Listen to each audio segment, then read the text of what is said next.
حضرت حسن بصری رحمۃ اللہ علیہ فرماتے ہیں کہ کتے کے اندر 10 خصلتیں ایسی ہے جو ہر مومن کے اندر پائی جانی چاہیے۔ نمبر 1، کتا بھوکا رہتا ہے جو صالحین کے آداب میں سے ہے۔ نمبر 2، اس کا کوئی مکان خاص نہیں ہوتا جو متوکلین کی علامات میں سے ہے۔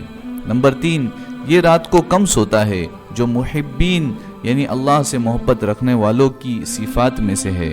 نمبر 4، جب مرتا ہے تو کوئی میراث نہیں چھوڑتا جو زاہدوں کی صفات میں سے ہے۔ نمبر 5، یہ اپنے مالک کو کبھی نہیں چھوڑتا جو پکے سچے مریدین کی علامات میں سے ہے۔ نمبر 6، یہ تھوڑی سی جگہ پر قناعت کر لیتا ہے جو متواضعین کی علامات میں سے ہے۔ نمبر 7، جب کوئی اس کے مکان پر قبضہ کر لیتا ہے تو اس کو اسی پر چھوڑ دیتا ہے جو راضین یعنی خدا سے راضی و خوش رہنے والوں کی علامات میں سے ہے۔ نمبر 8، اگر مکان کا مالک اس کو مار دے اور پھر بلائے تو آ جاتا ہے جو خاشعین یعنی خشوع خضوع کرنے والوں کی علامات میں سے ہے۔ نمبر 9، مالک کھانا کھا رہا ہے تو یہ دور بیٹھتا ہے جو مساکین کے علامات میں سے ہے۔